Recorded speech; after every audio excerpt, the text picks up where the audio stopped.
Welcome to Park Bench Interviews, hosted by Randy Goodman, Harvey Callis Real Estate, your real estate professional. Get to know our community, our businesses, products, and services that will elevate your life. Please welcome your hostess, Randy Goodman. Hey, it's Randy Goodman here from Harvey Callis Real Estate, and I am here with Sima Saleemi, who is in the Mill Pond area, and she is an employment counselor with 360 Kids. I'm super excited to chat with you, Sima. Thank you for being here.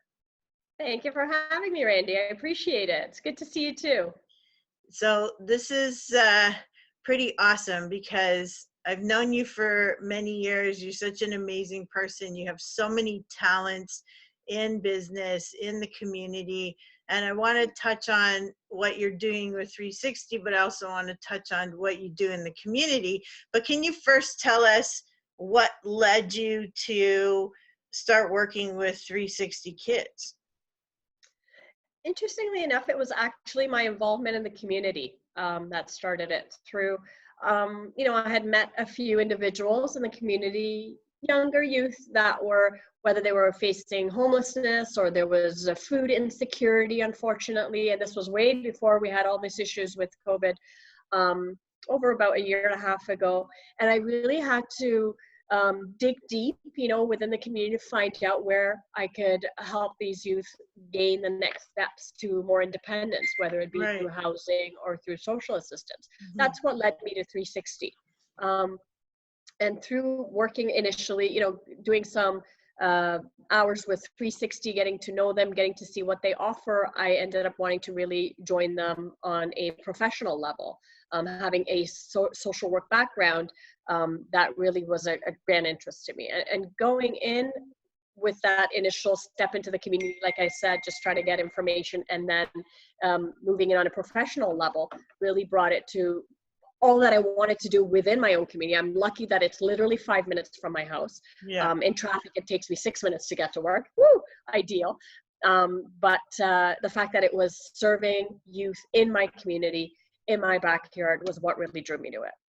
Oh, I love that. Yeah. I love that. Give us a little bit of history about what you've done in the past and a little bit about Sima. A little bit about Sima. So Sima, I've been kind of very, I've had an eclectic background, everything from, like you mentioned, I've done everything from social work when I first finished school eons ago, to after, working for the province and then stepping away, going into employment, self-employment, and then again in the last year and a half, stepping back right into social work. So I've kind of evolved going from a very community-based type work history and personal involvement to going into very much of the private sector, which is very different as far as the level of, I guess you get into the corporate world and you kind of involve through charities and through donations, but it not so much hands-on as it could be. Okay. And then I brought myself back into it through a more individual involvement that I'm doing right now. So it's been nice. It's been a good roller coaster of community, again, business, and then back into the community again. I've come full circle, as they say. Right. That's awesome. And so you also, like when your kids were younger, you did a lot of volunteer work in the schools as well. And definitely. So definitely. We've spent with agencies here. There was the Welcome Centre within our community in Richmond Hill. I used to do helping newcomers find housing and helping them do resumes and job searching. So that was kind of believe it or not, the fun side of things that I enjoyed doing, which is volunteering within the community to help our newcomers settle in the Richmond Hill area. And then, as you mentioned, the school where I would, be volunteering with the kids, get to spend some extra time with the boys, and also get to know our own community, the parents that are here, what we're supporting within our community was very important. Definitely. Yeah, I love that. I love that you've always been very, very involved and hands-on. So it's fantastic. And, yours, like mine, is the hang house, so you always know what's going on with the kids and staying Definitely. connected to them, which I guess, Definitely. is like such an easy segue for you to be working with 360 Kids. So tell us a little bit about what they do and what the mandate is. Yeah, sure. 360 Kids, it's very unique in the kind of services that it offers, only because most of the agencies that we have for youth are either just shelter or just employment or just, they're very segregated in the services they offer. Whereas 360, it has it all in under one roof. So when a youth is referred to our program or can be a self-referral, they can come in and access food, they can access clothing, they can access employment supports, they can access housing, they can even get their high school diploma there. We have a program called iGrad where they do it online, and we have a teacher on site that can help them get their high school diploma. So it's all these various, like they can get counseling. It's, countless the amount of services that we have for them. So it's great because it's very unique. It's under one roof. Yeah. And this is a private organization, correct? Do they get funding from the government at all? Yes, no, actually it's a nonprofit organization. Okay. So they get funding from York Region, they get funding from United Way, so various Service Canada. We get funding from various sources, like any other community agency, depending on what area. So employment gets, for example, funding from Service Canada, whereas the shelter system might get it from United Way, but it all comes under one umbrella at the end of the day. Yeah, it's a fantastic organization. It's so nice to see, in Richmond Hill, we always assume that there's not perhaps a lot of need. Someone can come and go within their own little world and never be aware of what's going out in the community. And only when you step out of your comfort zone, you realize there's so many within our own community that need help. Oh yeah. And what best than to be the one to be providing neighborly help. Definitely. Can you tell us a little bit about what the parameters are of the target audience of kids that you do help? I'm so sorry, Zoom muted you by itself. Oh, sorry.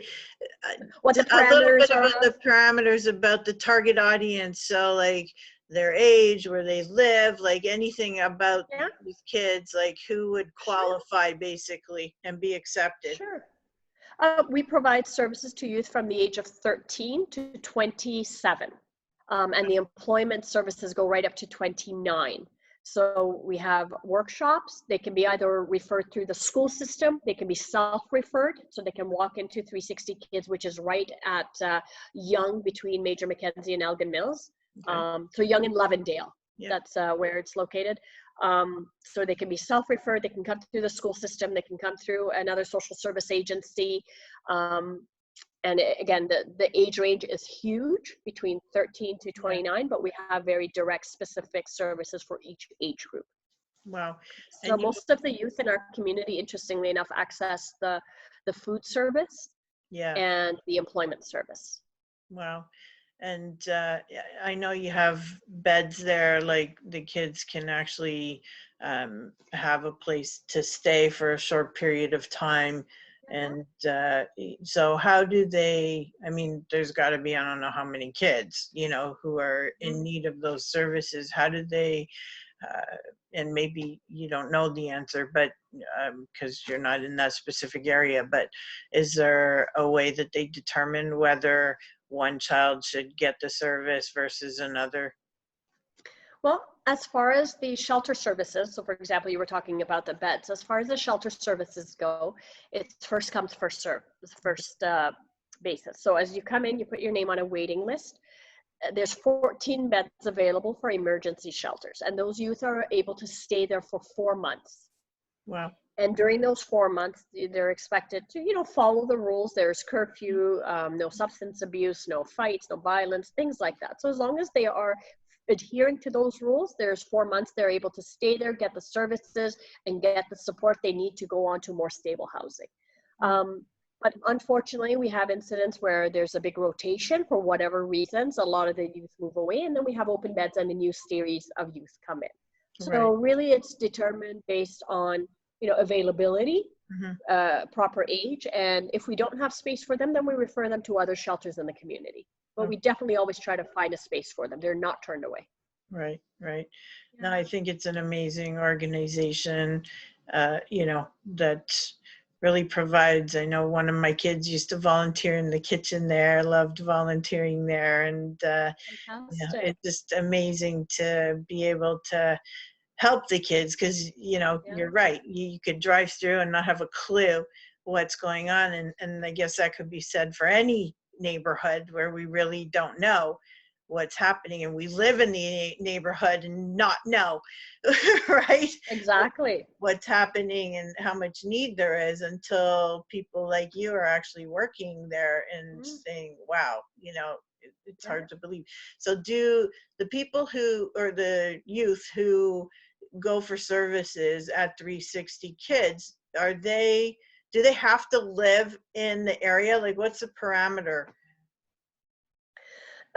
No, I mean, we have youth that come in from Toronto, for example. Okay. Um, but that's quite a distance to travel. So the majority of the youth that we deal with do not have a permanent address. So often they tend to be either couch surfing or, temporarily staying at a friend's house until they find a space, and they're within York Region. And we find employment for them within York Region. We find housing for them within York Region. So what we offer is within the boundaries of York Region, but our client base can initially come from anywhere. We've had youth that have traveled from smaller towns or other provinces that have come in, and this was their first kind of stopover in Ontario. Interestingly enough, was Richmond Hill. Really? And they ended up hitting up with this. Isn't that interesting, Yeah. right? So the first stopover being Richmond Hill 360 Kids. So we have those youth, and then we have others who've heard of the agency through other friends who may have accessed it or been referred through other social service agencies. Right. But yeah, for myself, like I said, I've been living in this community for over 30 years. Wow. And I learned of this agency and all the supports that we have because I had my son's friends who were in need, and I needed to be able to help them kind of settle in the community. And Right. only through those kids' needs was I able to educate myself about what's going on and really started participating and not recognizing all that we need here in the community. Wow, that's incredible. And kudos to you for taking that action on and, being passionate about that, because you can tell that you're very passionate about I it. do. I love it.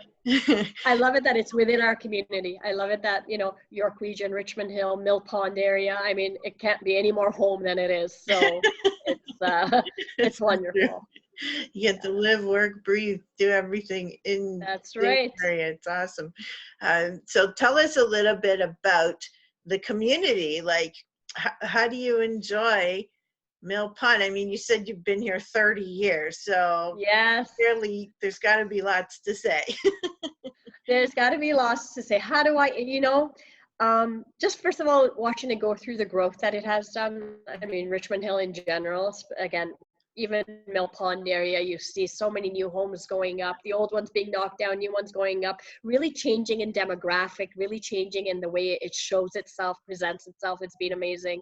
And then watching how we've all come to, Mill Pond was always a central area in all these years I've been here. Right. But now watching people, I have friends from other regions, and I say I live in Richmond Hill, and they're like, you mean Mill Pond? Like, that identifies with Richmond Hill, which is amazing because I feel good. I'm like, yes, that's the one.